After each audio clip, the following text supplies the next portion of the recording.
So congratulations on the on your Patreon. How's all that going? Well, it's a learning curve for sure, but it's really exciting. You know, I just never want to be that guy that thinks about doing something and activates all these ideas and then never really follows through. So I thought it was worth a shot. And so I'm doing a 3-month kind of put my toe in the water kind of thing.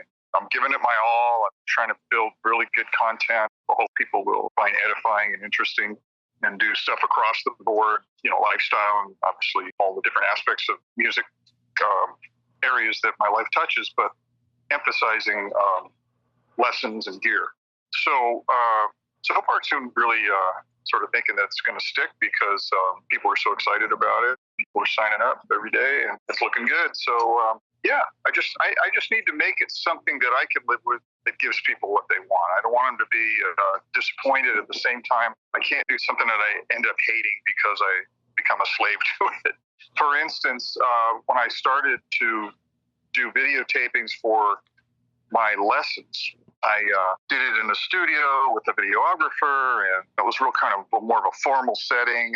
It was a little more kind of under the gun, and I didn't feel really relaxed. The results were good, I think, okay, I guess. But then when we finished up, and days later, I kind of thought about it, and I was looking through the edits, and I was like, well, I just don't, and I was sitting around playing, just like in the living room of my house, and I was like, I'm playing 10 times better just sitting here relaxing than I was when I was under pressure. So I just set up a little tripod, put my iPhone on it, and did that, and I had I think, better results. Maybe not as far as the resolution of the video and the quality of the sound, which is important, but I think what is more important is my playing and what I'm trying to explain. So point being that I just think that I learned right there that I should just be comfortable and just play like I'm just messing around at home and be just comfortable and relaxed in my own skin and my own setting. And, the quality of the video and the audio can improve, but that's not the main thing here. So I started doing that and I was a lot more comfortable with it because I was dreading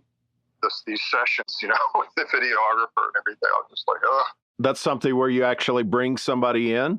Oh, yeah. I did that with most of my content for the first 3 months here is work with a gentleman that's really talented.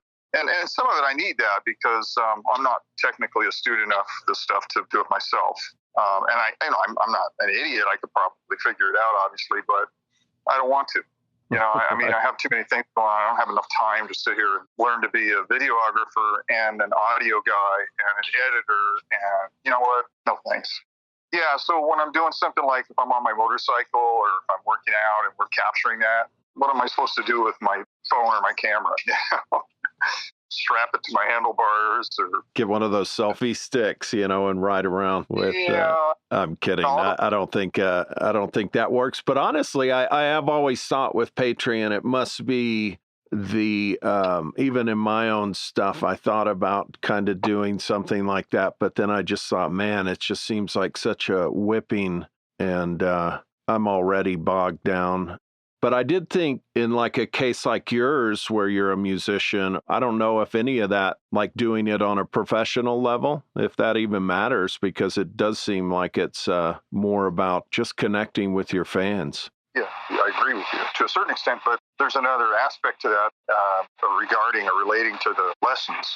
For somebody to learn something, it has to be filmed in a way that makes it clear to them what I'm trying to convey.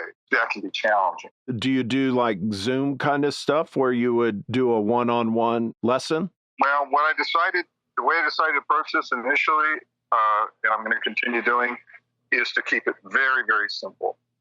And just do one level or one option, keep it very inexpensive, and just everybody gets the same thing. There's none of these like first class, business class.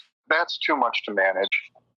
Part of me thinks, that's a little elitist. 100 people get the first class treatment and everybody else gets the stuff the crumbs off the table. I don't want to be that way. So I just do one thing and everybody gets it. It's cheap and stay on board, and I'll do a giant variety of stuff. And it won't be perfect, but hey, it's $10 a month. And right. I don't want to be burdened with the obligation of, I got to create all this crazy high-end content for the gold status when I'm really busy or I'm not feeling it. I don't want to be under that obligation. I'm touring. I'm doing a lot of records. I'm doing all kinds of other things, and sometimes I just want to be, hey, you know what? You got a deadline, and you got to get this done by this Friday. I'm like, I don't want to deal with it. Yeah, it's insane. Your schedule has always seemed to be just, really, you just seem to always be releasing a new album with somebody. And then I saw that you even have an instrumental album already in the can that you haven't released. Yeah, it's been done for a while. It's called Guitars at the End of the World. I was actually working on the artwork this morning. Or not, I'm not personally working on the artwork, but I did a really interesting thing for that. It wasn't exclusively for that, but I did this company called Scene 4 that I've worked with over the years here and there. And I used to do actual canvas art pieces. And I've done probably 100 of them. This was years ago. And we've remained friends. And they did artwork for me. They designed the artwork for the Souls of We album cover. Probably my favorite album cover I've ever done since I've been doing this. So they have this new method, this art thing that they do. They get guitarists, known guitarists, and then they built this glove, this black glove that has all these electrodes and lights and LEDs and lasers wired up to it. And then they go into a studio, a blacked out studio. They hook up this whole cable that runs off your arm into these computers, and it generates this whole crazy light show that the lights are reacting to your touch. So as you play, you're creating this pantheon of, different effects, which is mesmerizing and unbelievable when you're in the room doing it. And I just saw the results yesterday. They sent me what they're coming up with. So they're going to be making or offering prints of these art pieces. So I had the idea that I might want to do that for the album cover as well. So, but as you said, I was, I'm constantly going. I mean, that's really not actually true. In my day-to-day life, it's really kind of like feast and famine. I'll go real hard, and then there'll be times when I'm just sitting around like a lazy bum doing nothing. And I need to do that once in a while. And today is one of those days, actually. I'm going to get into the shop today and work on guitars a little bit. Had some errands around. I'm doing this interview. But for the most part, I'm going to Starbucks and I'm answering emails and working on my Patreon. And I practice my guitar, go to the gym. I'm not balls to the walls every day. So that's sort of a myth.